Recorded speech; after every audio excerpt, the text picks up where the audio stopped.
Good morning దేవుని ప్రియ కుమారుడు, good morning దేవుని ప్రియ కుమార్తె, special good morning to you. దేవుని ప్రియ సంగమా, ఒక మాటను మీకు తెలియజేయడానికి ఇష్టపడుతున్నాను. మన జీవితంలో దేవుని చిత్తానికి లోబడుతున్నప్పుడు ఒక్కొక్క ఆలోచన మనకు కలుగుతుంది. మనలా ఎవరైనా ఉన్నారా, మనలా ఉదాహరణకు ఎవరైనా ఉన్నారా, మనలా లోబడే వ్యక్తి ఎవరున్నారా, వారిని చూసి కాస్త ఇన్స్పిరేషన్ అవ్వడానికి, ఇన్స్పిరేషన్గా తీసుకోవడానికి వారు మనకు కొంచెం మార్గం అవుతారు. చాలామంది ఒక మాట మాతో మాట్లాడుతున్నప్పుడు అంటారు, ఒక మాట ఏమంటే, బ్రదర్ మీరు మాకు చాలా పెద్ద ఇన్స్పిరేషన్ అండి, బ్రదర్ మీ పాటలు మాకు ఇన్స్పిరేషన్, మీ మాటలు మాకు ఇన్స్పిరేషన్, దేవుడు మిమ్మల్ని వాడుకోవడం ఒక ఇన్స్పిరేషన్గా మాకు ఉంది. చాలామంది చాలా విషయాలు ఈ విధంగానే చూస్తారు.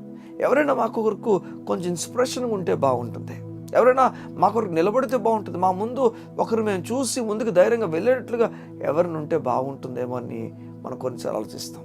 మన ఉద్యోగంలో, వ్యాపారంలో మనం కొత్తగా ప్రారంభించి ఎన్నో విషయాలు మనం అనుకుంటాం, ఎవరైనా కొంచెం నాకు అవగాహన ఇస్తే బాగుంటుంది. ఒకవేళ ఉదయాన్న అవగాహన గురించి చూస్తున్నావేమో, ఎవరైనా సహాయం చేస్తే బాగుంటుందని చూస్తున్నావేమో, ఎవరైనా సహాయం గురించి వేచి ఉన్నావేమో, ఈ ఉదయాన దేవుడు నీతో మాట్లాడుతున్నాడు. దేవుడు నీతోనే మాట్లాడుతున్నాడు, నీతోనే నీకు చెప్తున్నాడు. ఒక విషయం చెప్తున్నాడు.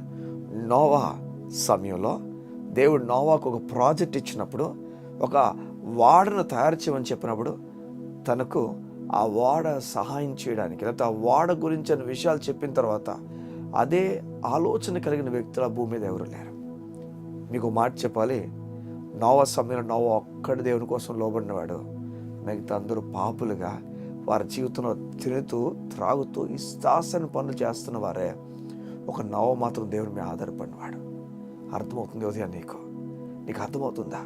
ఎవరు లేకపోయినా ముందుకు ప్రయాణం చేయు, అది దేవుని చిత్తమైతే అని చెప్పి నోవా చెప్తున్నాడు. నోవా తన కుటుంబాన్ని ఎలా ఒప్పించాడో, తన కుటుంబానికి బాధ్యత నేర్పించాడు. సగమా దేవునిలో ఉన్న వ్యక్తి చాలామంది ఏమనుకుంటారంటే, నేను యేసు ప్రభువు ఉన్నాను కనుక నా కుటుంబం డివైడ్ అయిపోయిందని. లేదు, నువ్వు యేసు ప్రభువు ఉన్నావు కనుక నీ కుటుంబం ఇంకా స్ట్రాంగ్ అవ్వబోతుంది. ఈరోజు డివైడ్ అయిపోవచ్చు, ఈరోజు అన్నదమ్ములు నువ్వు కోల్పోవచ్చు, ఈరోజు అక్కచెల్లెల్ని నువ్వు కోల్పోవచ్చు. అంటే వారు దూరంగా వెళ్ళిపోవచ్చేమో, వారు దూరం అయిపోవచ్చేమో. వారు చెప్పొచ్చు, నేను తినడానికి నీకేమివ్వను, నువ్వు ఇంట్లోంచి వెళ్ళిపో అని చెప్పొచ్చు. కానీ ఒక మాట, వారు తిరిగి దేవుని తెలుసుకోవాల్సిందే. కారణం, ఈ లోకమంతా ఎవరి ద్వారా సృష్టింపబడిందంటే ఆ జీవం కలిగిన దేవుడు, ఏ దేవుని నమ్ముతున్నా ఆ దేవుని ద్వారా జరిగింది. కనుక ధైర్యంగా నువ్వు ముందుకు అడుగులు వేయడానికి ఇష్టపడ. నీ కుటుంబం వదిలేస్తుందేమో అన్న భయం నుంచి బయటికి రా. నీ కుటుంబం వదిలేస్తుంది కనుక తిరిగి రాదేమో అన్న భయం నుంచి బయటికి రా. నువ్వు ఆత్మీయంగా బలపరచబడుతున్న కొలది దేవుని కార్యాలు నువ్వు చూస్తావు. చూడండి, ఈ జాబ్లో నాకు ఎవరన్నా ఉదాహరణగా ఉంటే బాను, ఈ జాబ్లో ఇంకెవరన్నా నాకు సహాయం చేస్తే బాను, ఈ సేవలో ఎవరైనా ఒక ఉదాహరణ ఉంటే బాను. నీకు మాట చెప్పనా, నోవాకి ఎవరు ఉదాహరణగా లేరు. ఇలా చూసి అయ్యా ఏం చేయొచ్చు నెక్స్ట్ అని అడగడానికి ఎవరు లేరు. ఓ మాట, దేవుడు ఉన్నప్పుడు ఇంకొకరు ఎందుకు నీకు? దేవుడు ఉన్నప్పుడు ఇంకొకరి సహాయం, ఇంకొక అవసరం నీకేముంది చెప్పు. ఈ లోకంలో బ్రతుకుతున్నాం కనుక, ఈ లోకంలో బ్రతికి ముందుకు వెళ్తాం కనుక మన స్నేహితులు ఉంటారు, మన అన్నదమ్ములు ఉంటారు, అక్కచెల్లులు ఉంటారు, అమ్మ నాన్న ఉంటారు, వీరందరూ మనకి సహాయం చేస్తారు. అవును నిజమే, కానీ వీరెవరు దేవుని చిత్తాన్ని గురించి చెప్పలేరు. నువ్వు అనుకుంటావేమో నా గురించి అని చిత్తము ఆ పాస్టర్ గారు చెప్తారు, ఆ పాస్టర్ గారు చెప్తారు, లేదా వారు చెప్తారు, వీరు చెప్తారు. మోసపోక, ఈ లోకంలో ఎవ్వరూ నీకు దేవుని చిత్తాన్ని చెప్పలేరు. కానీ దేవుని మాటను నువ్వు తెరచి చదువుతుంటే దేవుని చిత్తం, దేవుడు నీకు సూటిగా మాట్లాడడం ప్రారంభిస్తాడు. దేవుడు తన చిత్తాన్ని నీకు మాత్రం చెప్పాలనుకుంటున్నాడు. దేవుడు తన చిత్తాన్ని నీకు వివరించి రాయాలనుకుంటున్నాడు. దేవుడు తన చిత్తాన్ని నీ హృదయంలో ఒక బాణం వల్ల గుచ్చడానికి ఇష్టపడుతున్నాడు. నువ్వు ఆయన మాట తెరిచి చదివితే. చాలా అంటారు, నా ఫ్యూచర్లో నన్ను దేవుడు ఏం చేయమంటున్నాడు అర్థం కావట్లేదండి.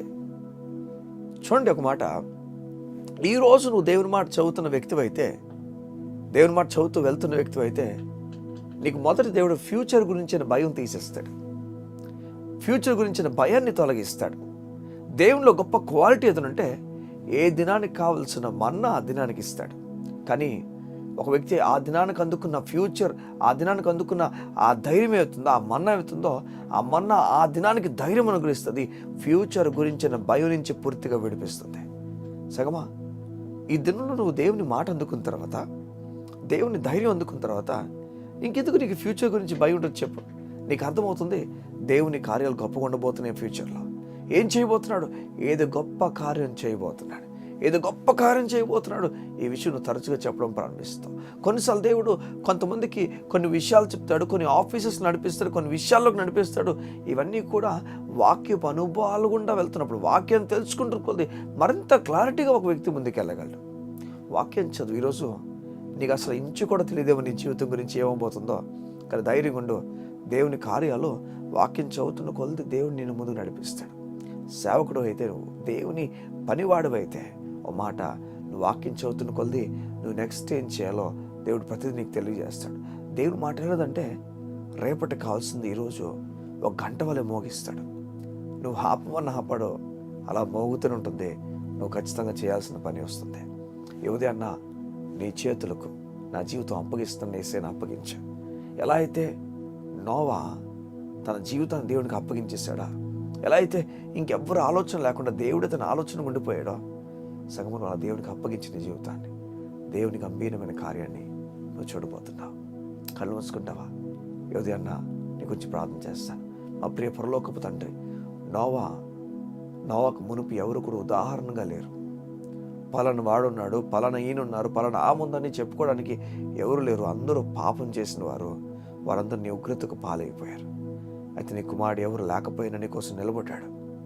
ఈరోజు ఆ నిలబడడం మేము చూస్తుండగా మేము కూడా నిలబడి ముందుకు అడుగులు వేయడానికి ఇష్టపడుతున్నాం.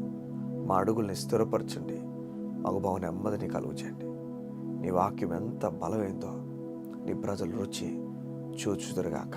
నీ బలమైన హస్తమును నీ బిడ్డలకు ప్రకటిస్తూ యేసు నామమున ప్రార్థించి అడిగి వేడుకున్న మా ప్రియ పరలోకపు తండ్రి, ఆమేన్, ఆమేన్. ఈ ఉదయం దేవుని సమాధానం నీకు ప్రకటిస్తున్నాను.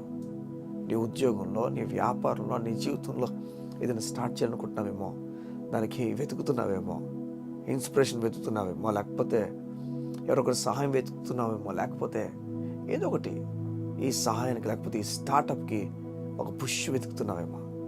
పుష్ ఉన్నా లేకపోయినా దేవుని మీద ఆధారపడి వాక్యం చదివి ఆ వాక్యం నేను ఇటువైపు నడిపిస్తుంది, అటువైపు వెళ్ళు. నేను చెప్తున్నాను, వాక్యం మీద ఆధారపడుతున్న వ్యక్తి అయితే ఈ లోకం అంతా ఒకవైపు వెళ్ళిపోయినా, ఈ లోకం అంతా ఒకవైపుగా మాట్లాడుతున్నా, నువ్వు మాత్రం భయపడకుండా ముందుకు కొనసాగుతావు. God bless you. See you tomorrow.